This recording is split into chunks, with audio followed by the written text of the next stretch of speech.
Estos dos músculos, si solamente vemos el psoas mayor, porque hay un psoas menor, el que nos interesa es el psoas mayor. Y hemos puesto ahí esos grafiquitos de las vértebras porque justamente es donde se va a insertar en ciertos reparos anatómicos de las vértebras, ¿no? Por ejemplo, dicen que se origina en los cuerpos vertebrales, ¿no es cierto? Por si acaso las diapositivas se nos han delegado, no hay problema. Por ejemplo, el psoas mayor dice que se origina en los cuerpos vertebrales de la torácica 12 hasta la L4, o sea, tiene un rango de fijación de origen bastante amplio, ¿no? Y de ahí que tiene bastante fuerza. También dice que se fija en los núcleos intervertebrales entre T12 y L2 y en los procesos transversos, es decir, en esas alitas de las vértebras, ¿no es cierto? Entonces está sumamente fijado en la columna para ejercer su función más abajo, en el miembro inferior, por eso que se toca. Entonces este músculo es bastante fuerte, bastante potente, equiparable, no tanto, un poco menos, al glúteo mayor, ¿no es cierto? Pero es bastante fuerte. Entonces este músculo, como dijimos, tiene esos orígenes y se va a insertar en el trocánter menor del fémur, junto con el otro músculo que ahorita vamos a ver a continuación. La inervación viene de los ramos anteriores de los tallos espinales L1 y L3. La función es la articulación coxofemoral, flexión, ¿no es cierto? Por eso son flexores. El otro músculo es el músculo ilíaco, ¿no? Es el otro músculo también bastante fuerte, que se va a originar en los 2/3 superiores de la fosa ilíaca. En este caso el músculo está tapando el origen, pero estamos viendo que es en los 2/3 superiores.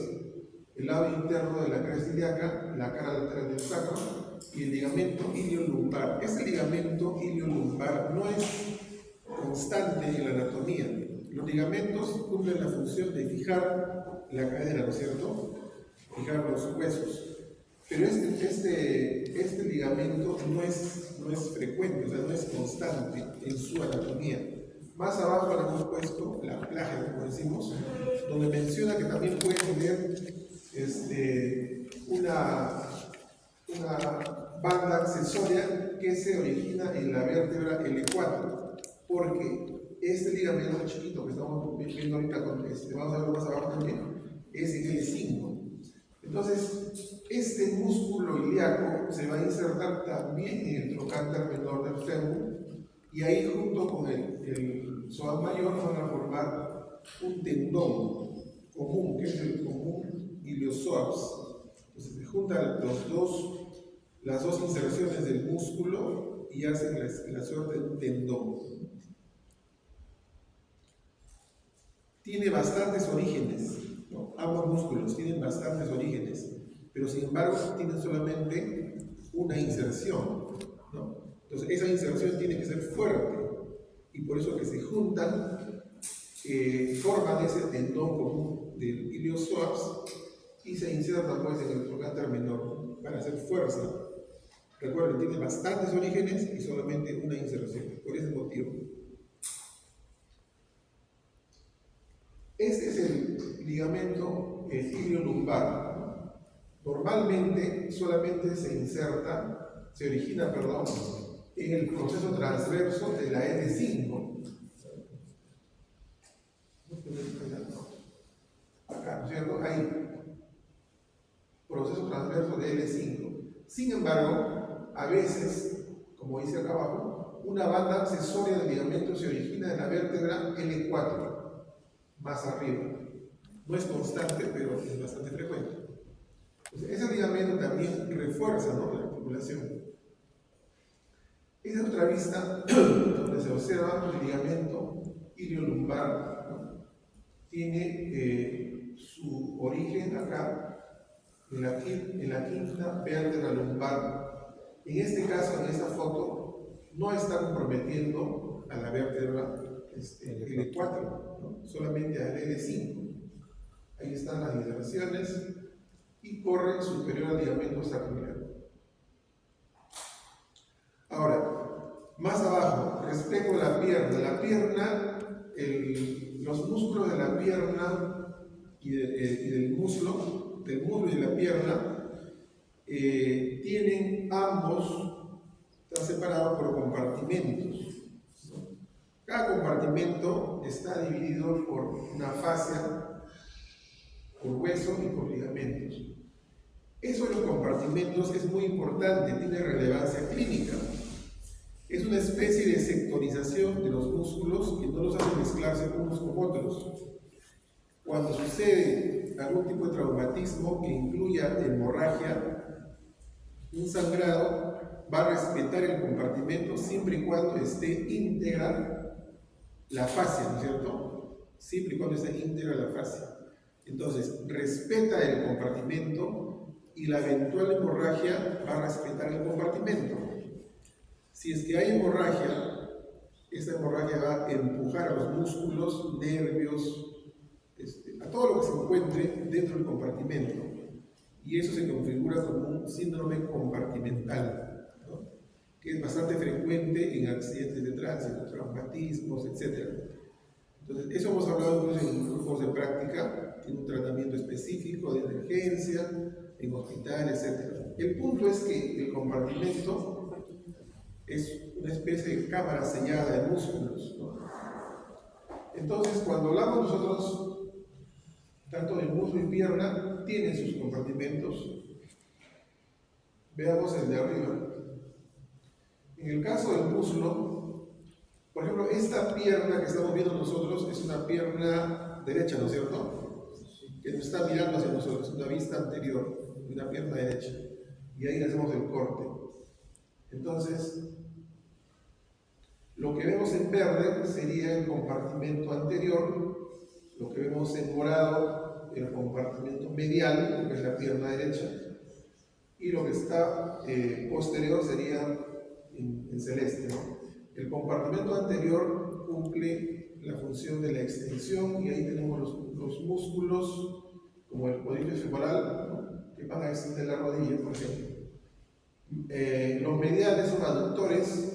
La mayoría de estos músculos actúan sobre la articulación de la cadera. Y los posteriores son flexores.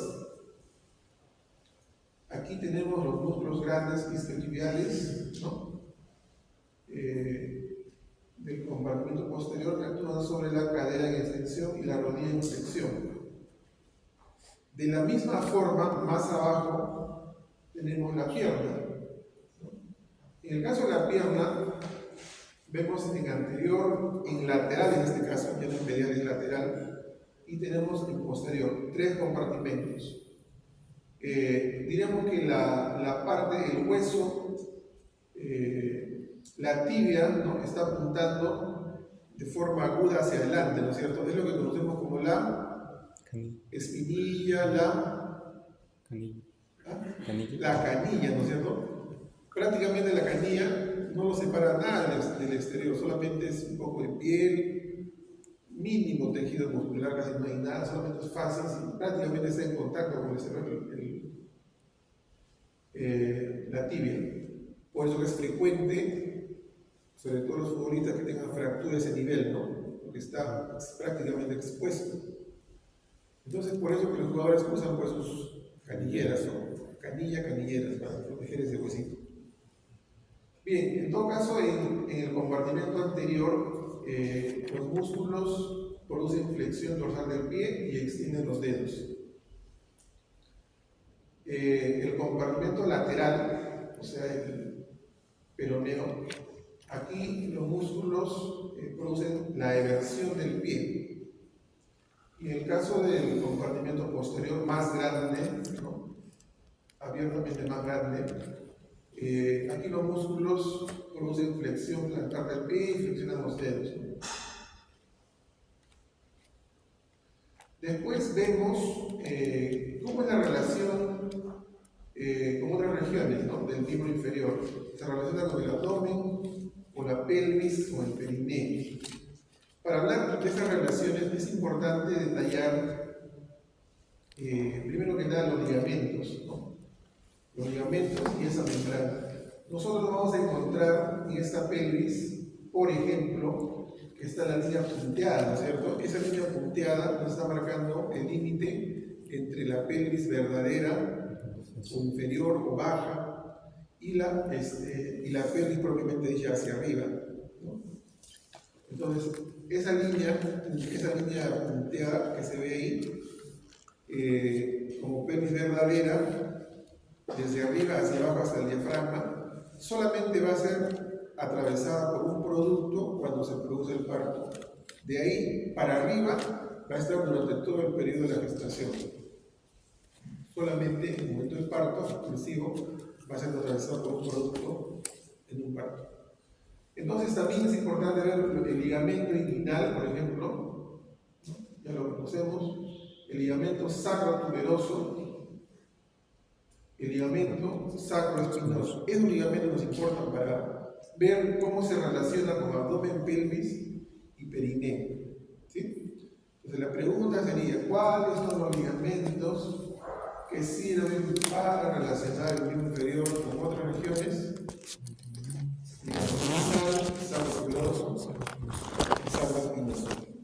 También tenemos más abajo una membrana, la llamada membrana obturatriz. Producto de ello se van a dibujar ciertos accesos, ciertas entradas y salidas que son justamente esos accesos que nos van a permitir que el miembro inferior se comunique, ya sea con abdomen, pelvis o con perineo.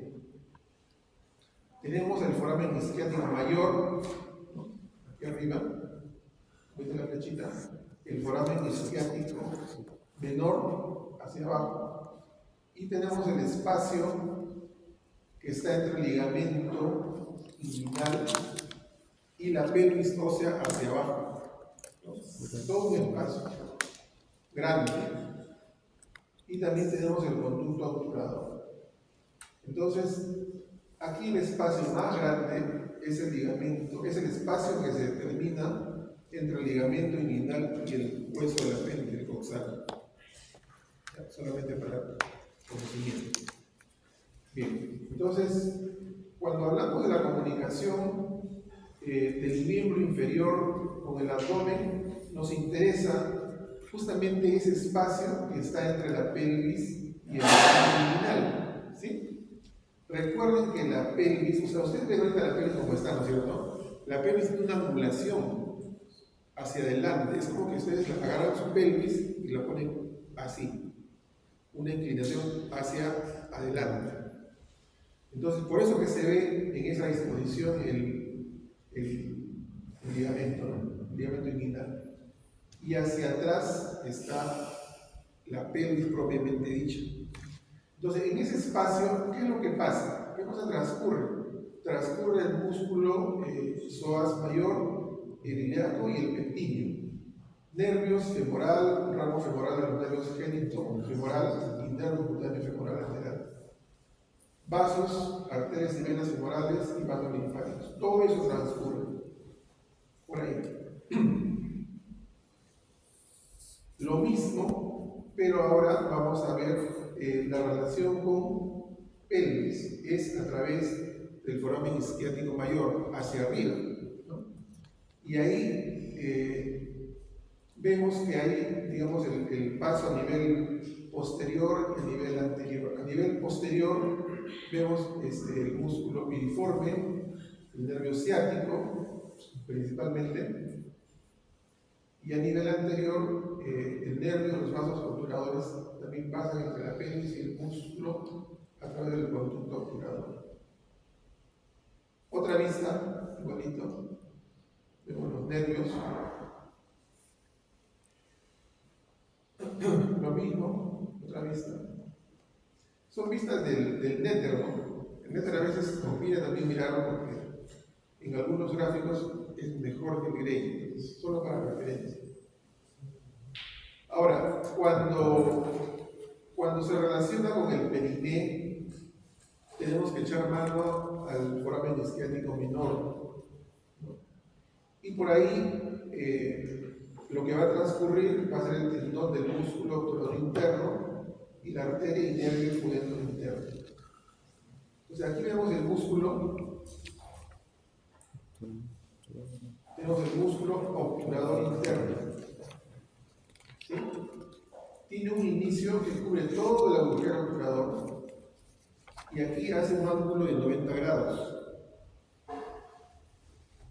Esa angulación justamente para hacer la función de polea, utiliza la pelvis para usarlo de polea y de esa manera movilizar el fémur de acuerdo a la función que le corresponde. Acuérdense, función de polea.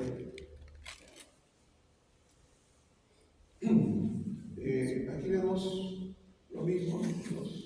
Está chiquito, pero cuando se lo pasen lo van a ver mejor. Aquí, por ejemplo, vemos que está pasando la arteria y nervio pudendo interno. Aquí dice nervio, arteria pudenda interna. Vemos cómo va la degradación en calibre, ¿no? Rama de rama de rama. Entonces, en conclusión, tenemos nosotros 4, digamos, espacios anatómicos por donde van a transcurrir estructuras. Esto sí o sí pregunta de examen. Memorícense esta diapositiva porque va a tener el examen. No hay forma que no venga. Por favor. Bien. Después hablamos nosotros de lo que es los plexos. Los plexos no es otra cosa que una interconexión de varios nervios, tipo maraña, tipo red. Muchos de ellos van a compartir función, pero en este caso, el plexo lumbar y el plexo sacro son los que nos interesan. El plexo lumbar está formado por ramos anteriores de L1 y L3 y la mayor parte de L4. El plexo sacro de L4 a S5, pero solamente para efectos del miembro inferior se utiliza de L1 a S3. S4 y S5 no ingresan a la miembro inferior. Esos ramos se van a la pelvis, ¿no? Bueno, acá qué cosa podemos ver. Por ese motivo, porque el origen está más arriba, cuando hay, por ejemplo, una hernia discal que está fuera del miembro inferior, inflamación, traumatismo, lo que sea, produce clínica en el miembro inferior, llámese dolor, llámese parestesias, etc. Por ese motivo se siente más abajo, ¿no es cierto? Por ese motivo. Otro punto importante son los dermatomas y los miotomas. Los dermatomas son áreas específicas de la piel que está inervada por la raíz nerviosa de un único nervio espinal. Es decir, cada área de la piel tiene una zona determinada que es inervada por un dermatoma. En el caso de los miotomas es algo muy parecido. Es el grupo de músculos inervados o conjunto de fibras o conjunto de músculos por un solo nervio espinal. Entonces, ¿qué cosa quiere decir? Que un nervio va a la redundancia, inervar una zona específica de piel y un nervio también va a inervar un músculo o conjunto de músculos específicos dentro de los grupos musculares, ¿no? Acá tenemos, por ejemplo, en el caso de los dermatomas cervicales, sean torácicos, ya cuando entran lumbares y sacros, son los que nos interesan, vemos aquí en la fotografía cuál es el área que cubre cada dermatoma. Por ejemplo, el L1 sobre el ligamento inguinal, ¿no? Es sobre el ligamento inguinal. ¿Cuál es la utilidad de conocer un dermatoma? Esto es bastante útil por los neurólogos. Los neurólogos, ellos pueden explorar la sensibilidad conociendo el área que inerva cada nervio espinal. Ahora, acá dice, tienen un mínimo solapamiento. ¿Qué cosa es solapamiento? Quiere decir que tienen un mínimo entrecruzamiento. ¿No? Tampoco es ¿cómo les puedo decir? Tampoco es literal, ¿no? Hasta este milímetro, un nervio y para allá otro, no. Hay siempre una yuxtaposición, ¿no? Pero es mínimo. Eso quiere decir solapamiento. Aquí vemos, en el caso de los miotomas, qué cosa es la función, por ejemplo. La flexión de la cadera está controlada sobre todo por L1 y L2, flexión de la cadera. La extensión de la rodilla, L3 y L4, y así sucesivamente, ¿no? Esto es inervación, ¿no? Los nervios.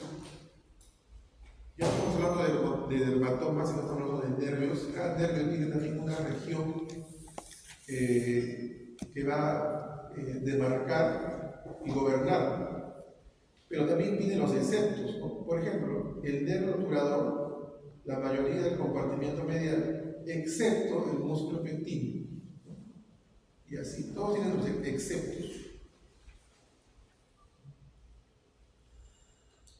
Nervios periféricos, lo mismo, cada nervio tiene su zonificación, ¿no?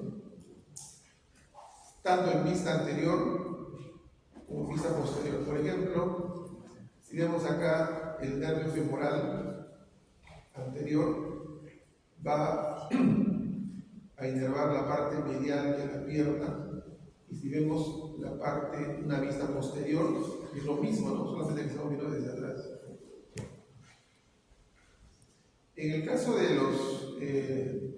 los nervios relacionados con los huesos, aquí lo que nos importa es la cercanía al propio hueso. Cuando por traumatismos, golpes, etc., se lesiona el miembro inferior, puede comprometer el nervio. Y como es superficial y pegado a un hueso, también produce clínica. Es lo que nos dice el gráfico. Es decir, cualquier nervio pegado a un hueso se lesiona y duele. Es lo que dice, ¿no? No tiene la protección del músculo, nada. Aquí tenemos venas superficiales, como es la vena safena mayor, la vena safena menor. En este caso, nosotros vemos que todo inicia del arco venoso dorsal y de ahí hacia arriba, ¿cierto? Va subiendo, tanto por medial como por lateral. Aquí vemos pelvis ósea. Pelvis ósea tiene una serie de detalles anatómicos.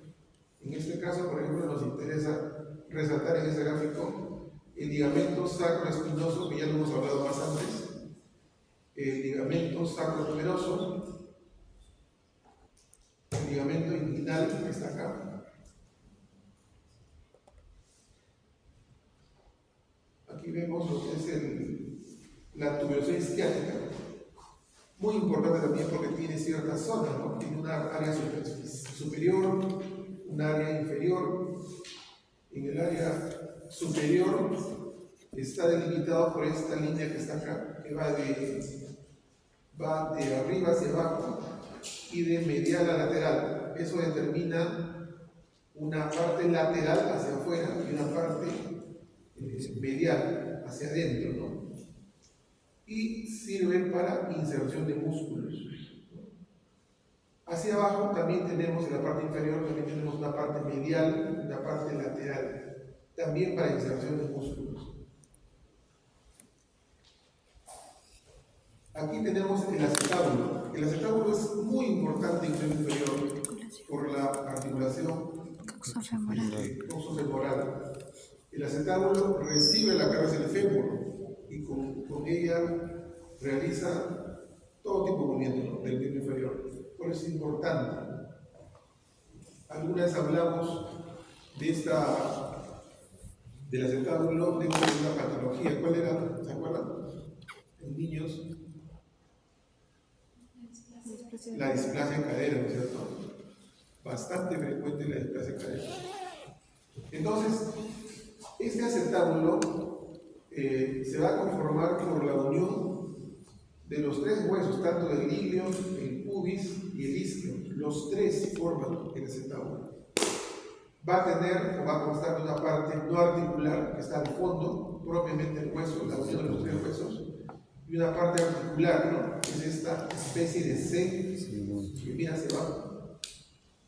Entonces, por ejemplo, la parte no articular, la parte que no tiene contacto con la cabeza del fémur, es rugosa porque no recibe el hueso, no tiene por qué ser fina, es rugosa, forma una depresión circular, que justamente es que está acá, es poco excavada, no es muy profundo, y forma la fosa acetabular, pero no es muy profundo, es casi superficial. ¿Qué más? También se forma una escotadura acetabular, ¿no? Que es la línea de acá, una escotadura, una especie de semiarco. Y también tiene una parte articular que es más ancha, ¿no? Obviamente es más ancha que la parte no articular, es más ancha. Y rodea los bordes anterior, superior y posterior de la fosa acetabular. O sea, esta fosita está rodeada por toda esta formación anatómica que es la parte articular. Entonces, esta cara articular, como ustedes pueden ver ahí, tiene una forma de media luna, ¿no? O una C que está mirando hacia abajo. Es más ancha a nivel superior. ¿Por qué? Porque ahí se va a concentrar el peso. Cuando está de pie, cuando se impulsa, cuando aterriza de un salto, en esta parte superior se va a concentrar el mayor peso, va a soportar mayor peso. Por eso que es más ancho ese nivel. ¿Qué más? A nivel inferior dice, es incompleta, ¿no es cierto? Ahora bien, en la fosa acetabular va a fijarse el ligamento que viene de la cabeza del fémur.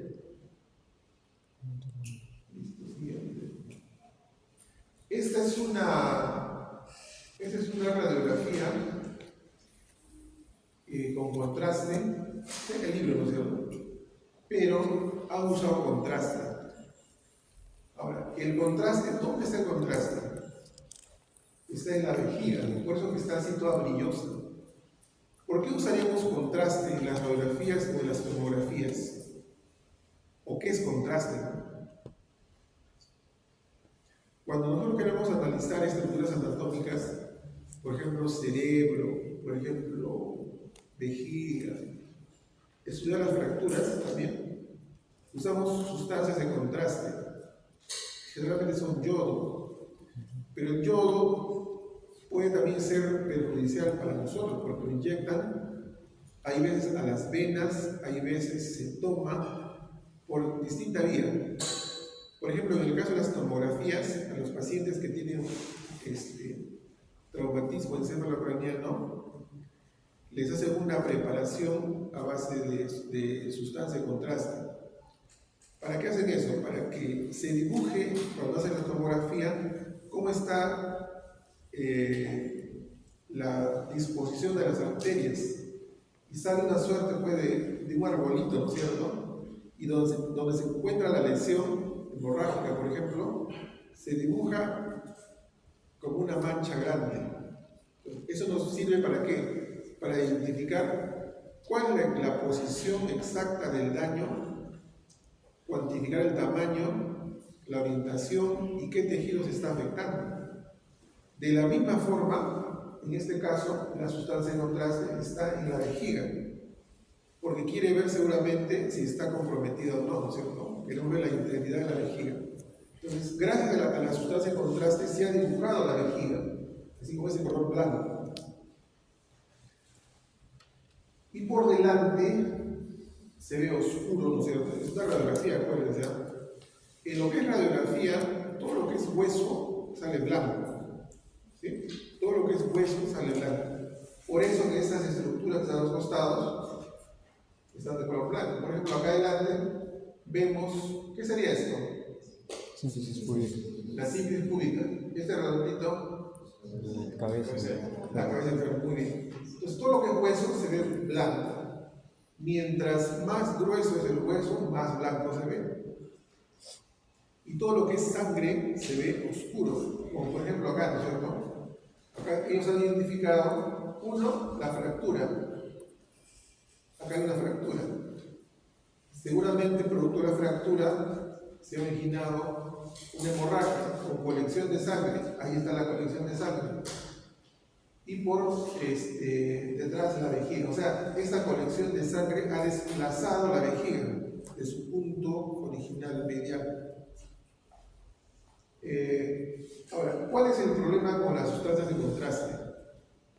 El problema es que causa, o mejor dicho, causa daño renal. Por eso cuando a un paciente le van a hacer una tomografía con contraste, lo primero que le piden es urea y creatinina para ver cómo está la función renal, ¿no? Porque si ese paciente tiene función renal alterada, no se puede hacer un contraste. Bien, siguiente. Bueno, aquí vemos detalles anatómicos de la cabeza del fémur. Eso lo van revisando en casa. Vistas anteriores, posteriores, diáfisis.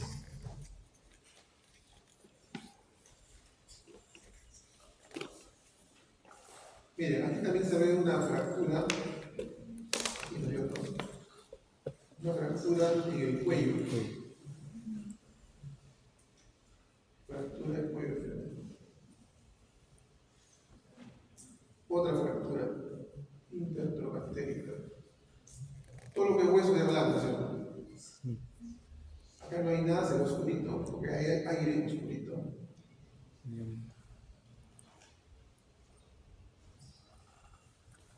Aquí vemos lo que es la articulación de la cadera. Miren, aquí, imagínense que esta es la cabeza del fémur y acá se continúa la epífisis diáfisis del fémur, ¿no? Entonces, cuando hay rotación lateral, es como que se abre, ¿no es cierto? Obvio. Y cuando hay rotación medial, es como que se cierra. ¿Qué más? Es importante. Aquí observamos, por ejemplo, la fosa acetabular al fondo, que es la fase no articular, y vemos la cara semilunar, que sí es articular. Por debajo cierra el anillo, el ligamento transverso del acetábulo, para poder recibir a esta cabeza fémur que tiene un ligamento justamente de la cabeza femoral, que se va a insertar ¿dónde? En la fosa acetabular. Esta articulación torsofemoral tiene una serie de ligamentos que tienen que reforzar esa articulación. Aquí vemos los diferentes ligamentos: ligamento pubofemoral, isquiofemoral, iliofemoral, porque de otra manera habría luxación cuando esa cabeza de fémur se saldría de su sitio. Cuando es irrigación de la cadera, la arteria iliaca común, la iliaca externa, porque la interna se va hacia la pelvis, y así. Eso ya lo hemos visto. Ramos del plexus lumbosacro. Bueno, en lo que es nervios, señores, es importante, sí. No le voy a preguntar nervios, una pregunta. Pero sí inserción de músculos, eso sí tiene que saber.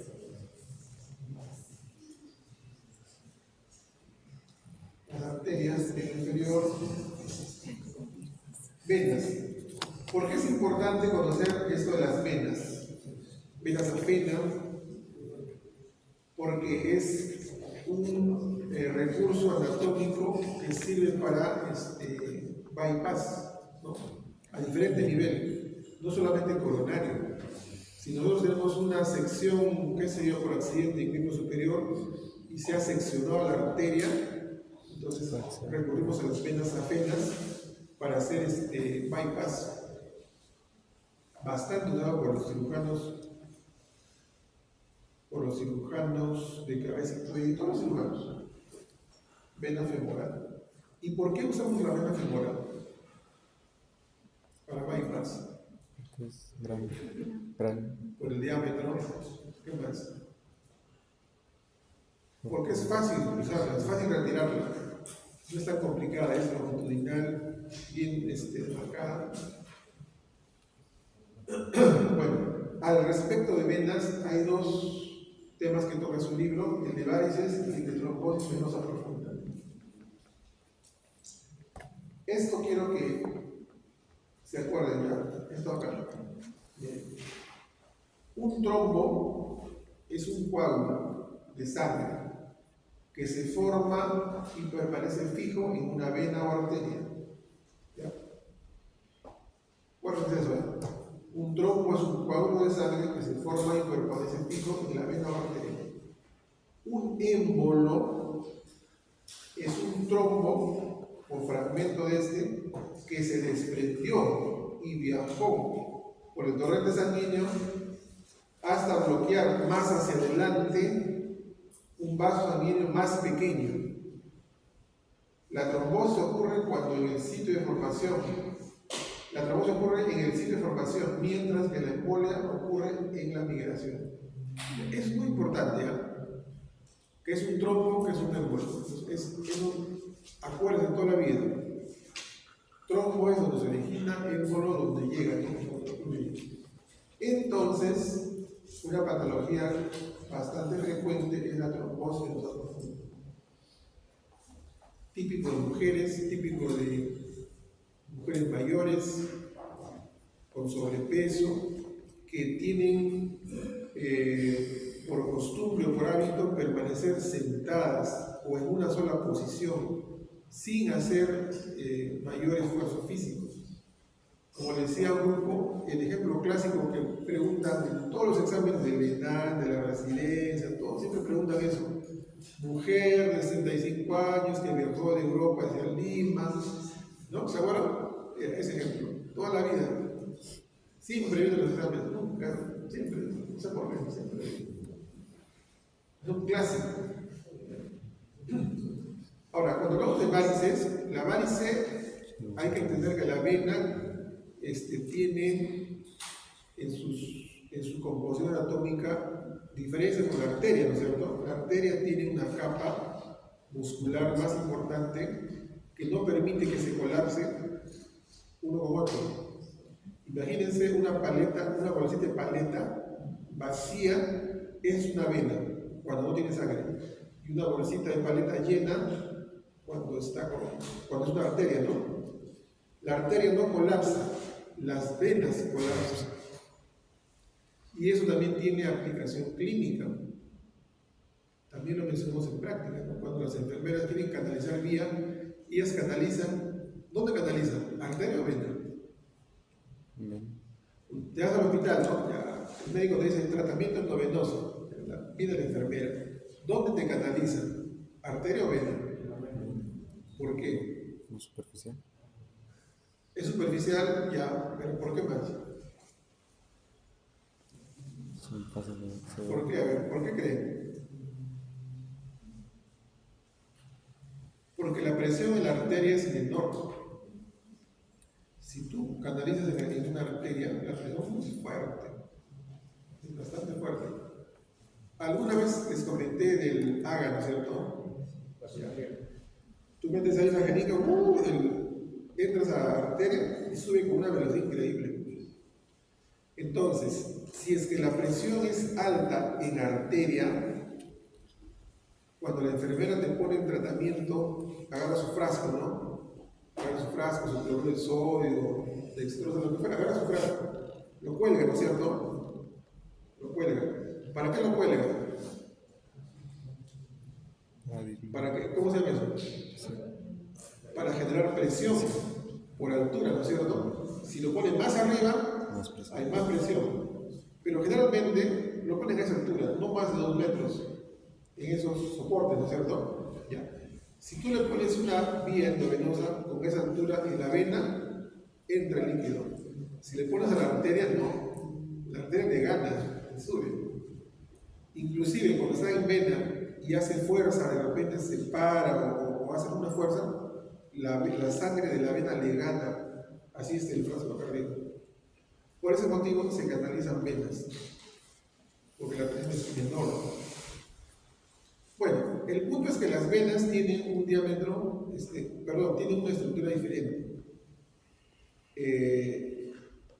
Las venas son de abajo hacia arriba, ¿no es cierto? El retorno venoso. Y en su camino tienen una especie de válvulas, ¿no? Son así más o menos. Entonces viene la sangre, empuja la válvula y se cierra. Otro grupo de sangre y se cierra. Se abre, se cierra, ¿ya? Y así va avanzando la sangre. En eso también ayudan los músculos, ¿no? Cuando caminamos, cuando los músculos se contraen, se sueltan, se contraen, ahí ayuda a la circulación. Pero ¿qué pasa cuando hay un paciente, un ser humano que no camina, es gordito, tiene historia familiar también, o sea, herencia?